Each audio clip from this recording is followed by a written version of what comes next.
You're listening to the Cricket Podcast.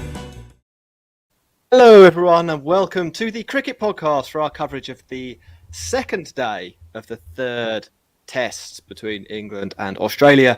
It started with a wobble for England, but that man again, Ben Stokes, came to the rescue, and as things stand, it is once again all to play for. Pretty much even. I'm Jack Hope. I'm joined by Ross Legg to talk about all of the cricket. How are you doing, Ross? Are you having a good day? Did you enjoy the cricket?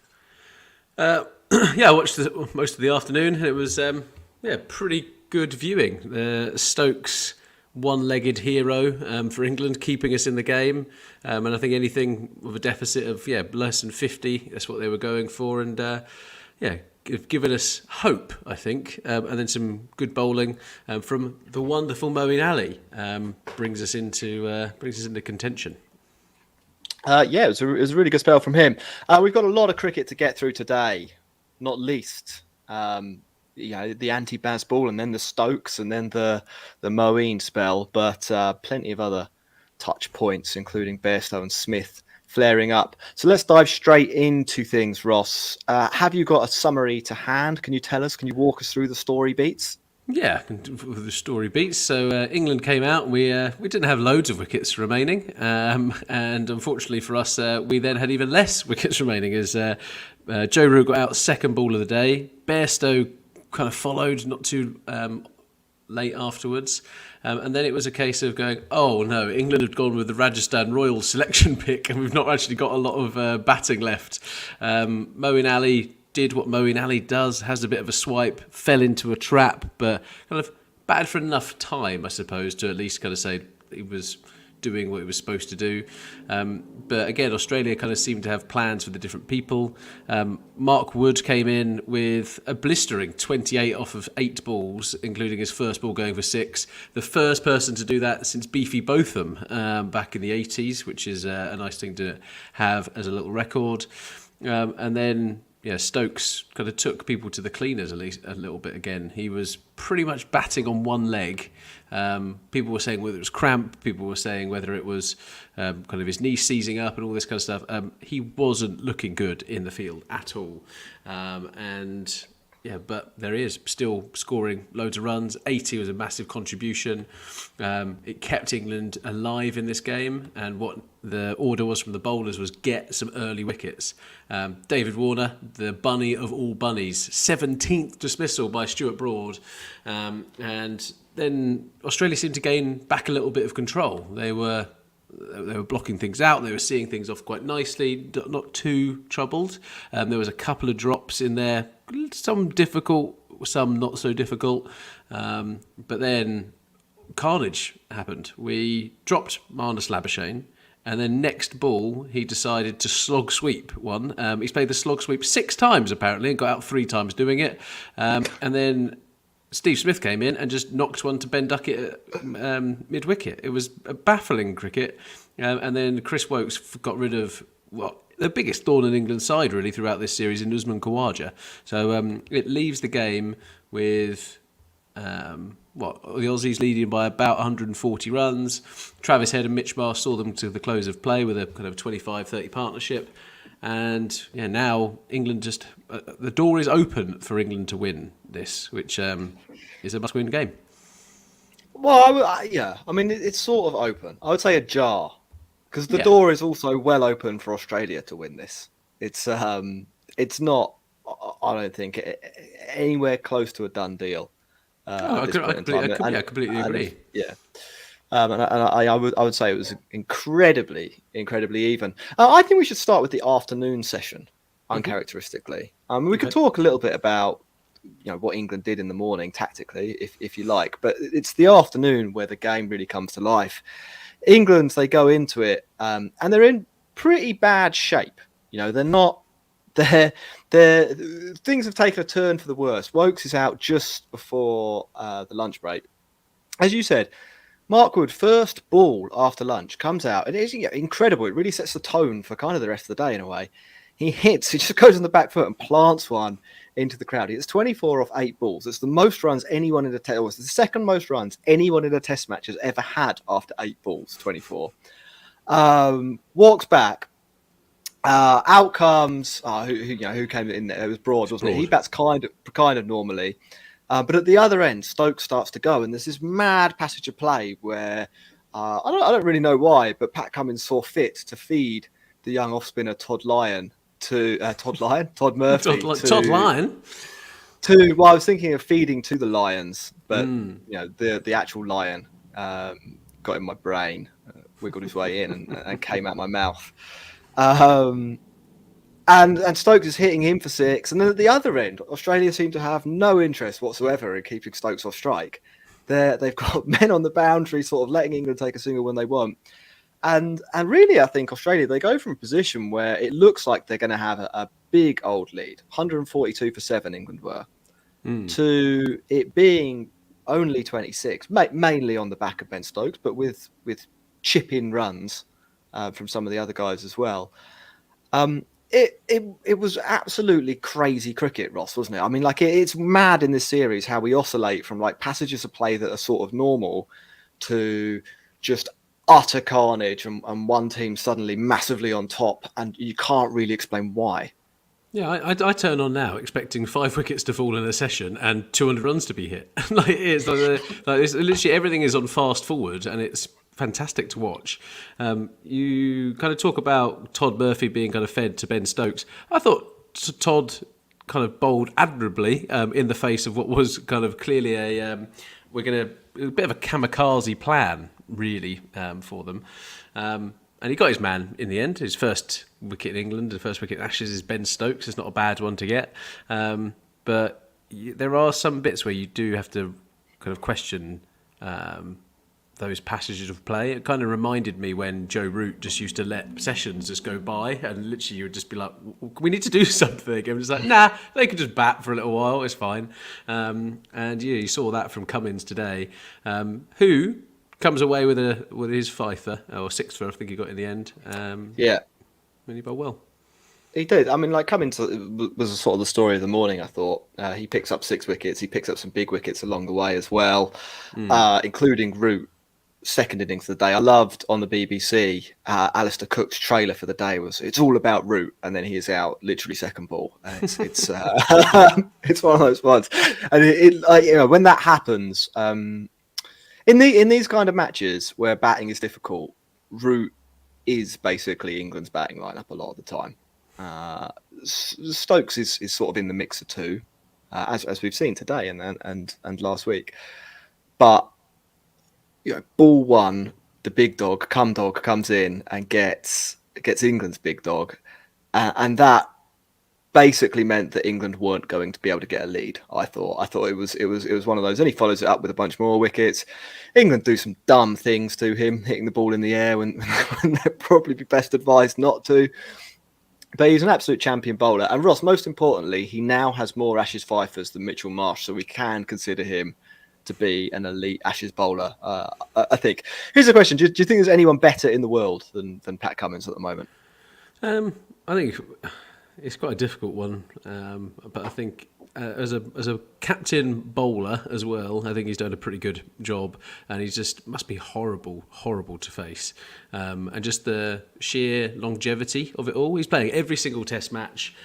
He's always leading from the front, typically, and he always bowls the hard overs as well, right? He's always putting himself in that position of going, nope, I'm this is my thing to do, and it's unbelievably admirable. But I mean, can you say he's better than Mitch Marsh? I don't know. Pat Cummins doesn't have a Test century, does he? So no, that's true. That is true. And Mitch Marsh is not out, looking ominous in this innings. Mitch Marsh, I'm not joking. He's got the world's biggest bat. Or I'm not sure. It's actually, I was literally messaging you today. It's like a tree trunk. It's insane how big his bat looks. It generally looks like he's walked out. It generally looks like he's walked out and he's got like a door of a wardrobe that he's batting with, and it's just like, this is ridiculous. If your nickname is Bison, then you can't be carrying around a £2.8 bat, can you? Like you have to be going big there. Ross, I wonder what you thought of the tactics this morning. It's England, they go nuts, and we probably haven't given Stokes enough credit for that 80. It was another magical innings, just insane that this guy keeps doing it on one leg this time, dealing mainly in sixes by the end of it because of sort of where the fielders were put to him, and comfortably scoring, and looking pretty good. So loads of credit to Stokes, but I wonder whether you think England maybe left it a bit too late to press the accelerator. I think this morning they scored at 2.7 and over, which is about as slow as they've gone during the, in quotes, Baz Ball era. Did they miss an opportunity in your book to put pressure on Australia? Did they go away from their principles, or were they demonstrating that if they played proper cricket, then they would actually be a terrible cricket team, and that they need to be kind of nuts to compete at all? Where do you land on this? Was it sort of a show of weakness to demonstrate that the other thing is a better idea? No, I think sometimes you just have to offer credit to the opposition. I thought actually Australia came out, the chaps absolutely flying this morning, and you saw what good bowling actually looks like in Test cricket, and England had to kind of knuckle down and actually work through that. The fact that they still come away from with a deficit of about 30 runs shows you how well kind of Australia did. And if it wasn't for that Ben Stokes magic at the end, then we would have been struggling. I think England with their tail starting at 7, because let's be fair, I love Moeen Ali, don't get me wrong, but he is not the batsman that he once was in that space. He is being used as a kind of a bottom order kind of hitter. Let's see if you can get 25 and see what we can get out of you. It's not someone you're expecting to be like, oh, our number 7's really good at hitting 75 and is a real kind of, like, he's the stopgap, right? He's not a thorn in anyone's side, is he? Nobody's maybe his own now side. Deal with I reckon Moeen Ali's a thorn in his own side. That's what I think. But I think, England didn't really have that choice. Their 11 that they had and the lack of flexibility that then gave them from a batting perspective meant that they had to try and bat some time in the game and try and put some overs into the legs, try and make sure that the ball got a little bit older, and then try and fill in later like we saw. So I thought those tactics actually showed a little bit of progression actually from England, a little bit of evolution of this kind of baseball thing of going, oh wait, we don't have to try and hit everything for 6. There is a little bit of kind of give and take, which probably would have benefited us in the previous 2 test matches at one point or another. Oh, controversial. I actually think that England really did leave. I think they didn't put enough pressure on Australia earlier in the match, or earlier in the day, rather. Now, I recognise completely that Pat Cummins, after a day or after a good sleep and a nice warm up, is a pretty fearsome animal to deal with. But I think with the bat, England actually, for once in this series and for once in the last year or so, did let the game drift a little bit. I don't think they looked to score in as progressive a fashion as they have at other times, and I don't think it really did them any favours either. I think we've talked about the Wokes wicket, the point that falls. It's they're on 142 at that point off 42 overs. So let's just do some quick maths on that. They're scoring at 3.38 and over, which is probably a run below, maybe a run and a half below their normal scoring rate on a pitch where scoring quickly was possible. And I think at that point in time they were big favourites to carry a huge deficit and maybe an insurmountable deficit into the second innings. It's only when they decide, well, let's try and hit a few sixes and see what happens, that they're on top. And Australia, frankly, I think actually lost their minds a little bit. I don't think they coped with the onslaught very well. Now that you can see why, bearing in mind it's Headingley and it's Stokes, and Stokes did it to them last week. But I did think England missed a trick. Maybe not a trick. But I don't think this is. But I don't think this is an example of like really clever cricket, because they lost a stack of wickets in the morning. They lost Root, they lost Bairstow, they lost Wokes, they lost Moeen. They were on their way to losing the match, and then they decided, well, what happens if we do try and score some runs? And they came right back into it. That's what my argument is. Yeah, I don't think you're wrong there. I just think there is a little bit around. This isn't a T20 innings, right, where you might as well just hit out. If you've lost a couple of early wickets, you might as well go down swinging with a ship, right? This is the bit where we had to try and get back to some level of parity, and they read the game as, do you know what, we can't do this as we've lost 2 early wickets in Root and Bairstow. Moeen Ali stuck around for a little while, right? Got 45 balls that he faced, and you're right. Could we have done a little bit quicker? Of quite possibly. But going a little bit quicker also comes in with more risk, and it's better for us to be having a deficit of kind of 30 runs than it was to be all out in this Test match and be 100 runs behind. And I think because we're 2-0 down in the game, I just think they just couldn't do that acceleration at that point in the match. I think they had to try and take it a little bit further. Otherwise, it could have been. They didn't really take it any further. It's my argument here. Like, this was very much 2021 England. Sort of sit there and take it. Don't try and do anything to prevent the beating that's going to be handed out. Just accept that you're not good enough, and that eventually the bowlers are going to get you out. And it felt very much like that in the morning. I didn't think there was a lot of fight. Obviously, Stokes is maybe accepted from this criticism because he does have a fundamentally sound defensive technique, but I don't know if you can say the same for the others. So you're kind of waiting around to die. Like, England weren't going anywhere. They were going towards a pretty substantial loss. And then their number 9 came in and smacked a 6 first ball. And they were like, oh, holy shit, maybe we can score some runs here. And they did. Like, it wasn't set up, in my view, by Moeen Ali fucking around and scoring 20 or 46 balls. Like that, it was just delaying the inevitable at Moeen Ali wicket. And then they got him out as soon as they tried something. Like, it was like, why didn't you hit some of these fuller balls for 4 or 6 and at least you'd maybe put them under a bit of pressure? But yeah, I thought this was actually a case where England blinked and went away from the style of cricket that was keeping them competitive, because they aren't as good as Australia. I think it's fundamentally as simple as that. And then they kind of remembered who they were when the world's greatest man, Mark Wood, came out, and they were like, oh, well, maybe we should go down swinging. And they did go down. They were bowled out quite quickly after lunch. I think it was less than an hour, but they put on 100 runs. So it was it softened the blow of the demise rather than prolonging the kind of agony. That was my take. We'll have to maybe agree to disagree on that one. Ross, should we take a quick break? What else do we want to cover afterwards? We had some talking points. We've got the Bairstow moment. That's definitely on the docket. Steve Smith's 100 test. That was good, wasn't it? And then I think a little bit of the brain fade from Australia and then their kind of batting innings. I think we probably need to cover. Sure. Let's be back in 2 seconds. You're listening to the Cricket Podcast.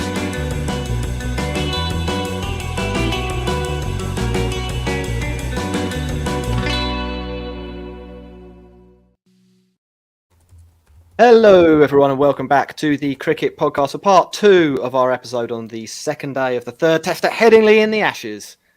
It was another good one. The game is still finely poised, and we have a few more talking points. Ross, I think let's talk about Australia's batting. You described brain fades. Do you want to talk us through that a little bit? Where do you think they've made mistakes here, and have they squandered a massive opportunity in this match?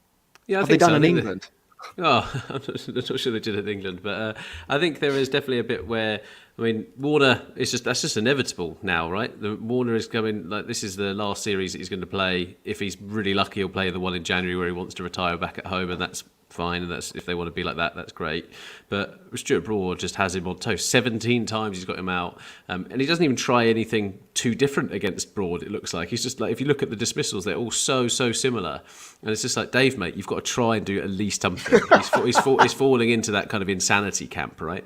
You then had this period of play where that Australia put their big boy trousers on and we're just like, no, we're going to make you bowl here. We're going to take some of the gas out of Mark Wood. We're going to force you to do some stupid things, and really trying to get you to panic a little bit. And I thought what England did well there was actually rotate the field, rotate the bowling unit quite well. And actually what you saw there was some of the good captaincy that you see from Stokes, which I think is a little bit more proactive than his counterpart Cummins.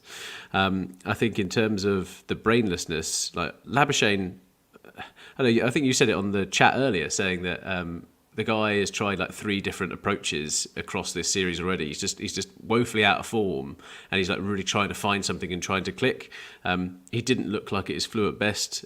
He almost looked like 2 batsmen in 1 batsman, if that kind of makes sense. There was some real maybe questionable decisions he was making. There's a Jekyll and Hyde to him. I think that's a really good statement that you made there. Yeah. Yeah, and you saw him where just caught in those two minds, and that ultimately is kind of what ended up with his downfall. Really, I do think the Mark Wood pace factor does have a big impact here. You kind of see if it's very different facing a 78 miles an hour Ollie Robinson versus a 92 miles an hour Mark Wood. And Nasser Hussain actually did some pretty good analysis in terms of the intervention points and actually being able to understand, like, actually the more it pushes them back, the more these kind of wickets start to come into play, etc. And you saw Labuschagne kind of go, no, I need to take this on. I can't just be a sitting duck like you suggested England were earlier in the day. Bairstow dropped that one. I think it was a tough catch from Bairstow.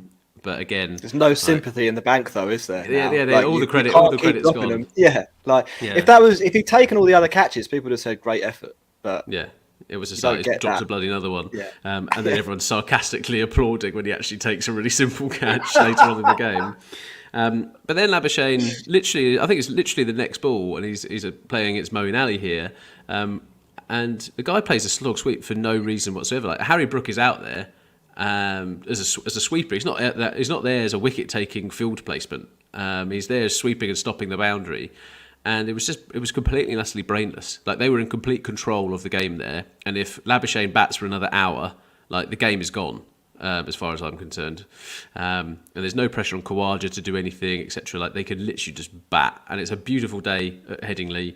Not a cloud in the sky. The pitch is flat. There's a bit of uneven bouncer and a bit of movement, but what he did there to Moeen Ali, who's, let's be fair, he's not getting turn or anything like that, and they let him tie up an end, threw away that wicket. Steve Smith comes in, and like a completely uncharacteristic thing from Steve Smith. He misread the flight of the ball from Moeen, and just chipped it straight up to Ben Duckett at mid-wicket. And you were just like, why have you done that? Australia fans who are listening to us talk about this, they're still going to be like, I don't know why he did it. I don't know why they both did it. And yeah, it was completely brainless for it. And that was the bit that got England back into the game. Moeen Ali hasn't gone for many runs in this innings. He's been able to hold up an end. He's been able to do that job. And I think that's a massive, massive plus point for England here. And him getting 2 wickets is, and they're two of their top 3 batsmen. That is insanely good. And then, Khawaja, I was happy for Woakes getting him out. I thought Woakes going back into the side was a big thing. I think Woakes has been a little bit, I don't know, his stock has dropped quite suddenly, I think. And I think it was really nice to see him get a wicket. And you just saw it there that Travis Head and Mitch Marsh managed to bring a bit of stability back and wrestle back control of that game, and pretty much get it to parity of where it was at the opening day of play in terms of percentage-wise of winning, which I think is still in favour of Australia. But they had an opportunity to bat England out the game this afternoon, and they squandered that opportunity. They're really, really weird wickets. I mean, the Labuschagne one is brainless cricket, and I think we've talked a little bit about how he's been moving around his crease. The technique changes he's been making have been predominantly to combat seam bowling. I think he's a bit worried about where his off stump was, so he started really covering it up, and that meant he was out caught behind to 2 balls that were missing off stump by a long way in the first test at Edgbaston. Then he changed his trigger movement, and he was talking like Barrett Sundaresan was talking about the preparation he'd gone through between the Edgbaston test and the Lord's test, starting by having an exaggerated trigger movement and then reducing it by 2 inches a day until the day of the test match. Didn't really help him very much because he didn't look great at Edgbaston either. And then he's come up, I think, with a slightly more open setup in this test. And he's got a few runs, but like you say, they're the kind of runs where one ball he looks $1 million creaming the ball through the covers, and then the next he's feeling with his hands way outside off stump, and it's an edge through third slip. Really not in sorts, and that shot is not the shot of somebody who's been a number 1 ranked test batter. Fair enough, a lot of those runs have come at home, but that's not a man comfortable with his game. And then Smith, that's one of the biggest gifts that England will ever get. This is a guy who averaged over 100 against Moeen Ali. And he scored a lot of runs against. There's a big sample size there, and over 80 against off-spin bowling in general. And he hits an absolute dolly to mid wicket. You if you're an England fan, you really go and buy a lottery ticket because Wait, it was those kind two of, dismissals. yeah, Yeah, it was kind of, those moments where you kind of rewatch some of like the Ashes 2005 kind of highlights. When Shane Warne drops one at slip, and it, like the game, I think he drops Peterson at slip, and it just turns the game on its head. It just goes, oh, actually, look, we can do this, and a bit of belief kind of comes back into the England side, and I think that's what we saw here today, and like. They didn't go really anywhere quickly either, right? Marsh and Head had to kind of rebuild. They had to stay in, and they had to see it through to close. So they did that job. They're 140 runs ahead, and like if England can strike early tomorrow, they are into that tail, right? I mean, Alex Carey's put up a bit of resistance, which I think is good, but you saw him against Mark Wood. He had no answer to him whatsoever, and I think if they can get Mark Wood probably in the ice bath for about 7 hours tonight, and get him fit and firing in the morning. Give him some like smelling salts as he goes out or something. England tomorrow, must be seeing goes. We can get these guys out for 200, and we can chase down 200. I know there's weather about over the next kind of couple of days, but I think because of the low scoring nature of this match, I think there should well be a winner out of whichever team it kind of lays down to, because there is enough in both of these teams to cause some damage.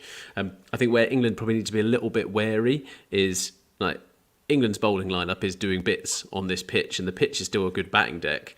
And England just need to make sure that they don't throw away the wickets like Smith and Labuschagne did. They make them really difficult to get them out.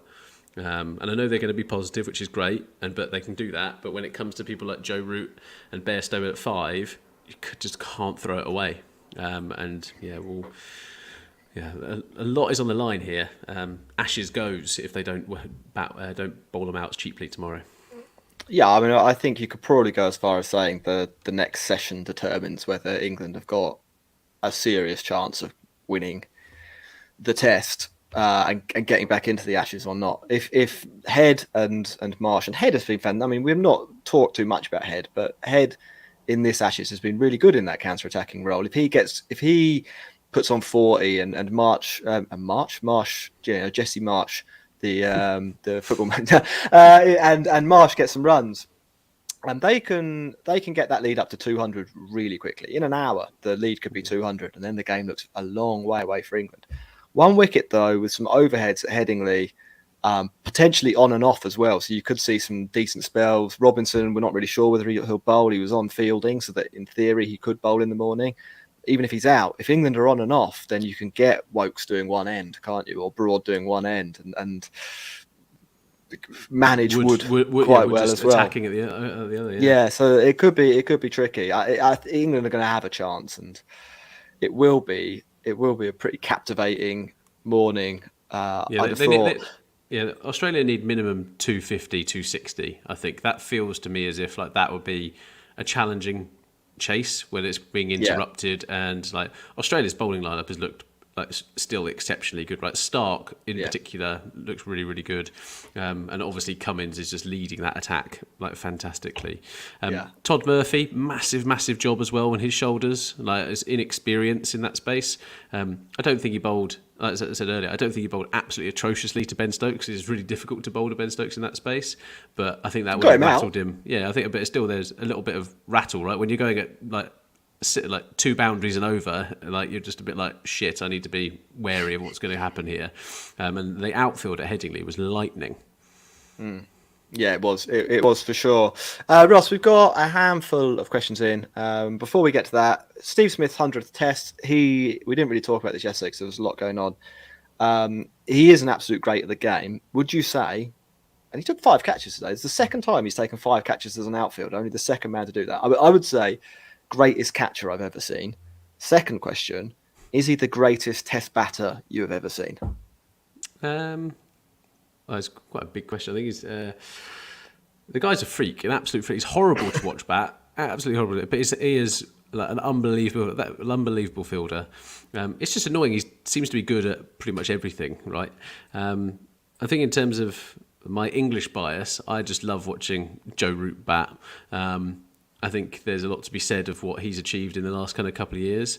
But for somebody to average, pretty much 60 runs in the modern era, especially coming over to England where, let's be fair, England used to juice the wickets. They haven't done it in this Test series. They play with the Duke's ball, and still he absolutely slammed it all over the place. I think he's definitely someone who's hit runs home and away, and it's quite a difficult thing to even say, like, actually, is he better than Bradman?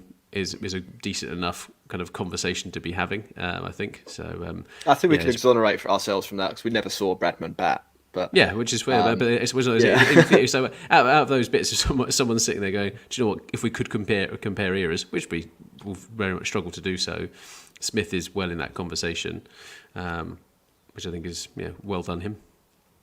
Yeah, absolutely. For me, the modern great in Test cricket. I think you can make a solid and probably better argument that Tendulkar was the all-round better batter, considering his bazillion runs in ODI cricket as well. But Smith is 10 runs ahead of his next best contemporary in the modern era, and it's not all built on Australia as well, playing in Australia as well. He averages 57 away from home. I had a look into this for players who've played, I think, 50 innings. He's fourth all time on away average, and the only people above him are like they played 100 years ago. It's like it's mad. The guy is just on a completely different planet to and think of the bowling attacks that he's kind of faced against as well, right? In the modern era. Bowling era. I think you really got to tip your cap to him. It was good when he was out, though. As we didn't talk about Bairstow, did we? Bairstow gave him a send-off. What did he say? See you later, Smudge, or see you, Smudge? Literally, see you later, Smudge. And then Smith, obviously seething, giving his wicket away. He's like, "What did you say? What did you say? See you later, Smudge." I thought that was a huge overreaction from Smith. To be honest, I think after the last test and how Bairstow was out, and obviously how he feels about it, regardless of what side of the debate you're on, if you're in Bairstow's shoes there and you feel that it wasn't out, you're gonna be raging. And when one of, I suppose, in your mind, the ringleaders gets out doing something dumb, absolutely you're gonna say something. Like there's not a chance that you're gonna miss the opportunity because I'll say something tomorrow. Like I would say it every time. I'm playing literally park cricket, and I'll say something tomorrow. Like, let alone Bairstow missing that opportunity, right? Because it was a huge turning point, and Smith was livid. So Bairstow's got Smith in his pocket now for the rest of the series. And we'll just have to assume that there's no way back for Smith. If they let Bairstow play again, like that's a big question for England. I think. Like, there is definitely a question mark now, especially with this lineup, that they might have to bring folks back in. Like he's having such a shocker with the gloves. Like there's a big question now around. I don't think we can risk this. If England win this game, I think they almost have to go to folks and kind of be like, I agree with you. I don't know if they will. Right, we've got a little bit of time for some questions. So if you've got one, bang it in the chat really quickly. We'll start with Pradwell's. I've got one thing to do, though. We are sponsored by Serious Cricket. Use code TCP23 for 10% off your equipment. Buy a hat, new gloves, new gear. I've got my cricket bags actually just behind me over there. I'm not sure if you guys can actually see that. But that is full of Serious Cricket gear. So, go onto their website, use code TCP23 for 10% off. You can find that in the show notes as well as links to our social media. Get involved on the Facebook. We've got Facebook. The Facebook, very 2005 of you. Patreon, obviously, support the show directly. And we're this show is presented by Manscaped, sponsored by Manscaped as well. 20% off with the code TheCricketPod. I think it might be up incorrectly on the screen if you're watching on YouTube. I think it's TheCricketPod for 20% off and free shipping there. Smooth Sack Summer. Get your balls in shape.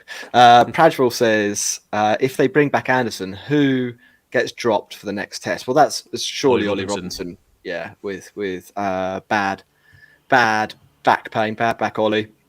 And then we had, Ross, a handful of questions from Twitter. Do you think England will make any other changes? I mean, like you're saying Stokes, it's not Stokes, Folkes comes back in. Is there anyone else that you would jettison?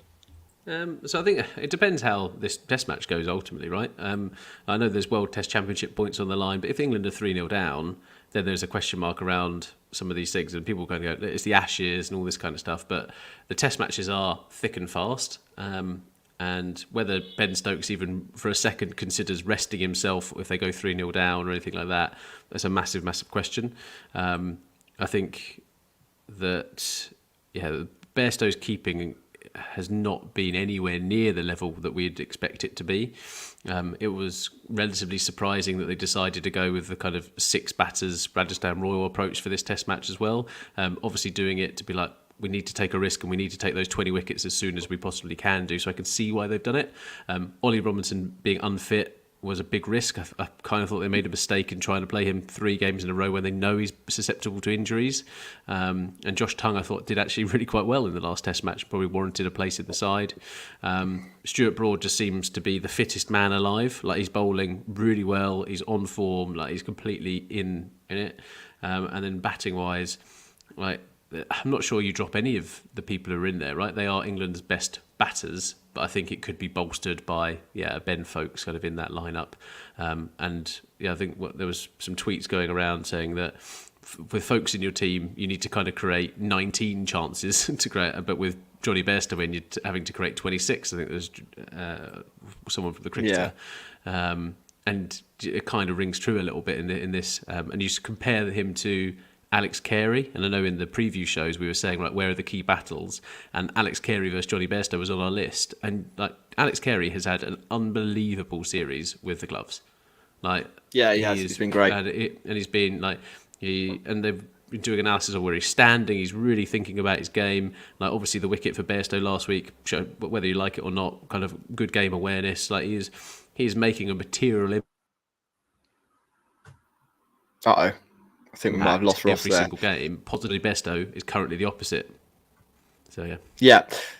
Final couple of questions from Twitter, and actually one from our Patreon as well. So Omkar asked us on Twitter, but we were also asked by VJ on our Discord from Patreon.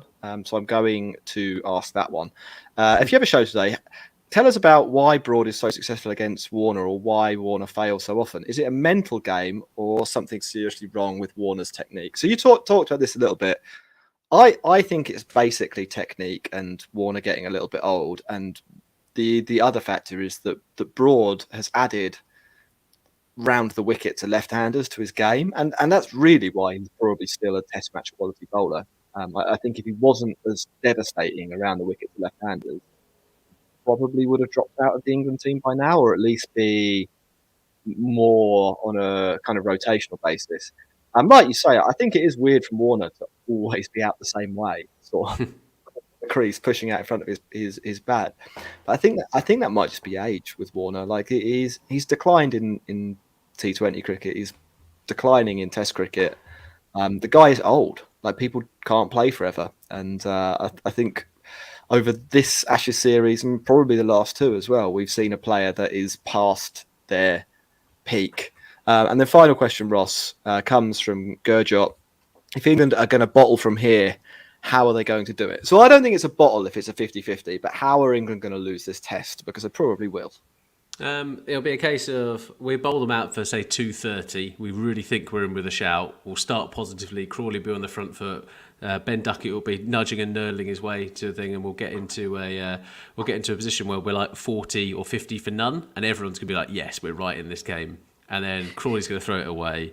Duckett will get caught hooking or something like that. And then all of a sudden, Root is caught LBW by Cummins or something like that. It'll be that phase of it. Or England will just lose 2 or 3 quick wickets and we'll be fucked straight after the game, right in the middle of the afternoon session. So I cannot stress this enough. England do not have it in the locker, I don't think, to chase down more than 250 on with this batting lineup. I just don't think they've got it. Yeah, I think 250 is about right as well. So England have got a job on in the morning. Ross, been a pleasure. We are not doing a show tomorrow. Saturday is our day of rest, the Sabbath. So we will be back. We're playing cricket, aren't we, tomorrow? So yeah, we are. London Fields, come down, watch that instead of the Ashes. Sunday is the game. Probably end up being a recap episode of the whole Test, the way things are going. So catch you then. Make sure you like, make sure you subscribe, tell all your friends, keep the podcast growing. We enjoy interacting with everyone, and we want it to continue. So cheerio. Goodbye, everyone.